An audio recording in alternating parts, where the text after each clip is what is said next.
നമസ്കാരം. സർവ പാപഹരമായിട്ടുള്ള കൂവളാർച്ചന, ശ്രീ ബില്വാഷ്ടകം അർച്ചന, ബില്വാഷ്ടകം ജപിക്കുക എന്ന് പറയും. സർവ പാപഹരമാണ് കൂവളാർച്ചന. ശിവന് കൂവളാർച്ചന നടത്താം.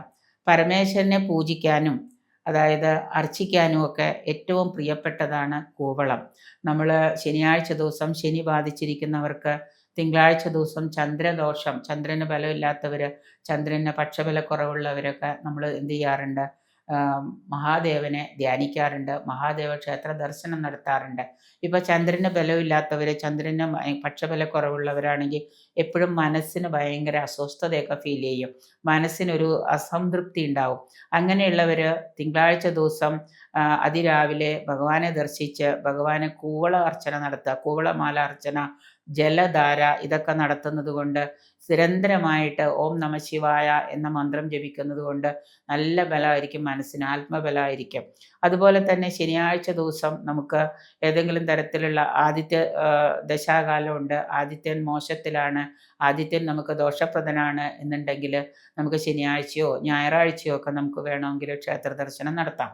ആ സമയത്ത് മഹാദേവനെ ദർശിക്കുമ്പോൾ നമ്മൾ ചെയ്യേണ്ടത് കൂവളാർച്ചന ചെയ്യുക, കൂവളമാല അർച്ചന ചെയ്യുക. കൂവളമാല അർച്ചന ചെയ്യുന്നതിനോടൊപ്പം തന്നെ ഈ ബില്വാഷ്ടകം മുടങ്ങാതെ ജപിക്കാനും കൂടെ പഠിക്കുക.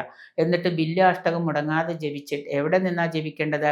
നമ്മൾ ക്ഷേത്രത്തിൽ പോയിട്ട് കൂവളാർച്ചന ചെയ്യുന്ന സമയത്ത് ബില്വാഷ്ടകം ജപിച്ച് തെറ്റുകൂടാതെ ക്ഷേത്രത്തിൽ ഇരുന്നു കൊണ്ട് അത് പാരായണം ചെയ്യാം. അങ്ങനെ ഒന്നോ രണ്ടോ വട്ടം അത് പാരായണം ചെയ്തിട്ട് ഭഗവാനെ ദർശിച്ച് മടങ്ങാം. അങ്ങനെ ചെയ്യുകയാണെങ്കിൽ ശിവപരമാത്മാവിൻ്റെ, ഭഗവാന്റെ അനുഗ്രഹവും സർവ്വ പാപങ്ങളിൽ നിന്ന് മോചനവും പ്രാപ്തിയും നമുക്ക് കിട്ടും. ഇപ്പോൾ നമ്മൾ പാപമൊന്നും ചെയ്തിട്ടില്ല, അതുകൊണ്ട് അത് ചെയ്യണം, അങ്ങനെയല്ല.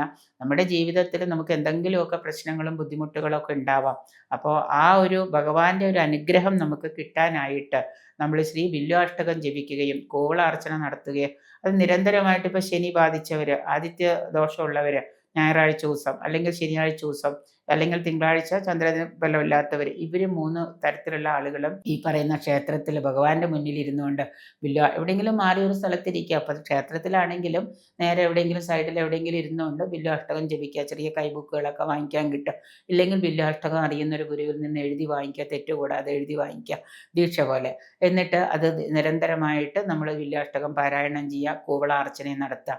ഇങ്ങനെ നടത്തിയാൽ തന്നെ നമുക്ക് നമ്മളുടെ ജീവിതത്തിൽ ഭഗവാന്റെ അനുഗ്രഹം ഭയങ്കരമായിട്ട് നമുക്ക് ലഭിക്കുന്നതാണ്. അപ്പം അതുകൊണ്ട് സർവ്വ പാപങ്ങളും മാറുകയും ഈ കലികാലത്തിലെ മുക്തിയും കിട്ടുന്നതിന് ഇത് അതിവിശേഷമാണ്.